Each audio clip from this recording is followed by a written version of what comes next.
पण हिंदूंनी जिंकलेल्या लढायांच्या भर धुमाकूळीत कोणीही हिंदू सैनिक वा नागरिक अशा आततायी मुस्लिम स्त्रियांच्या केसासही धक्का लावणार नाही हे तो मुस्लिम स्त्री समाज पूर्णपणे जाणून होता. कारण शत्रू पक्षातल्या असल्या तरी आणि आततायी असल्या तरी त्या स्त्रिया आहेत.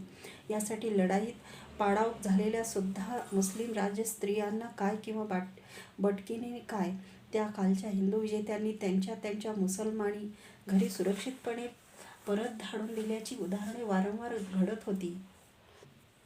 आणि त्या कृत्याला सारा हिंदू समाज पहा हो आमच्या परस्त्री दाक्षिण्याचा सद्गुण, आमच्या हिंदू धर्माचा उदारपणा म्हणून गौरवी. उदाहरण द्यावयाचे झाले तर वानगीसाठी म्हणून 1-2 उदाहरणे इथे देत आहोत. शत्रू स्त्री दाक्षिण्यासारखी राष्ट्रघातक आणि कुपात्री योजलेल्या प्रकाराच्या सहस्रावधी उदाहरणांपैकी 2 ठळक उदाहरणे इथे दिल्यास ते अप्रस्तुत होणार नाही. छत्रपती शिवाजी महाराजांनी कल्याणच्या सुभेदाराच्या सुनेला सालंकृत तिच्या नवऱ्याकडे पाठविले आणि पोर्तुगीज किल्लेदाराच्या पाडाव झालेल्या शत्रू स्त्रीसही चिमाजी अप्पाने वरील प्रकारे गौरवून तिच्या पतीकडे परत पाठविली. ह्या 2 गोष्टीचा गौरवास्पद उल्लेख आजही आपण शेकडो वेळा मोठ्या अभिमानाने करीत असतो.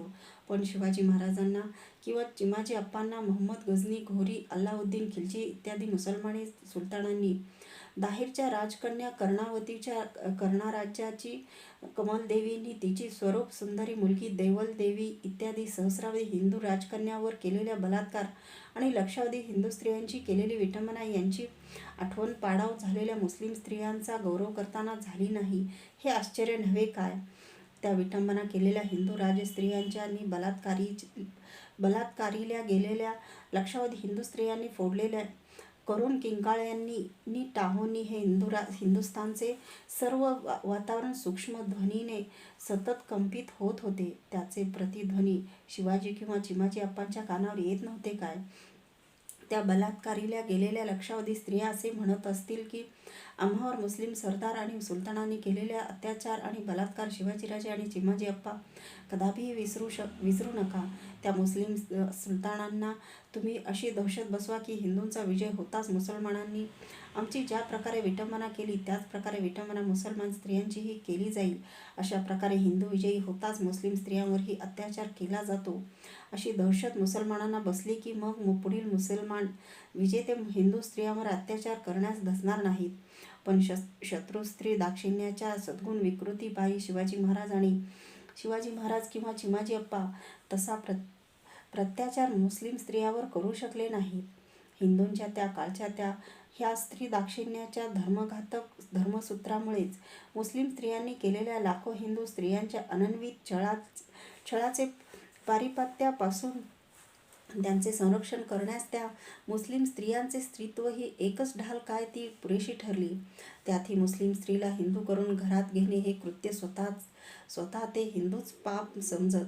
मुस्लिम स्त्रीच्या संबंधामुळे आपण बाटून हिंदूंचे मुसलमान होऊन बसू अशी हिंदूंचीच बोळकी समजूत असल्याने प्रत्यक्ष हिंदू राज्यातून निवसत असताना सुद्धा मुस्लिम स्त्रियांना हिंदूकडून पळविले जाण्याचे किंवा बळाने हिंदू केले जाण्याचे लेश मात्र भय उरलेले नसे.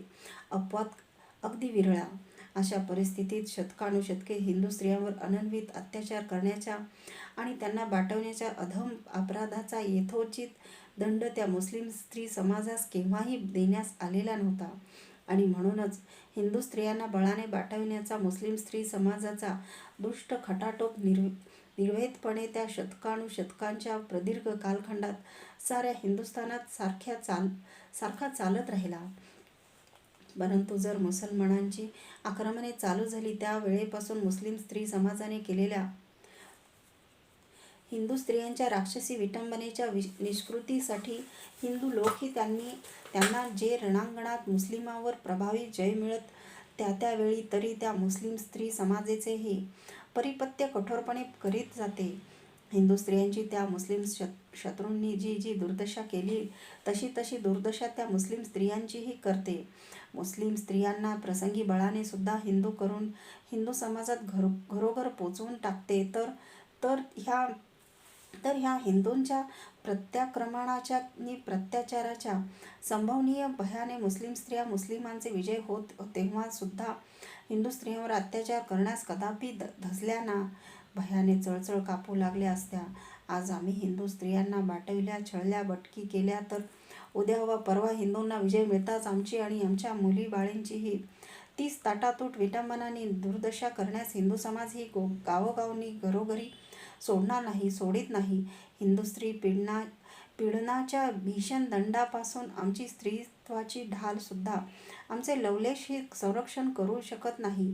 अशी धास्ती मुस्लिम स्त्री समाजाने हिंदू मुस्लिम युद्धकाळाच्या पहिल्या 2-3 शतकातच जरी खाल्ली असती, तर आमच्या लाखो निरपराध हिंदू भगिनी माता कन्यकांना जी दुर्दशा पुढे शतकानुशतके भोगावी लागली, ती केव्हाही भोगावी लागली नसती. आमची स्त्री संख्या म्हणजेच त्यांच्या उदरी उत्पन्न होणाऱ्या आमच्या राष्ट्रीय संततीचे संख्याबळ बळाने हिंदू केले जाण्याचे लेशमात्र भय उरलेले नसे. अपवाद अगदी विरळा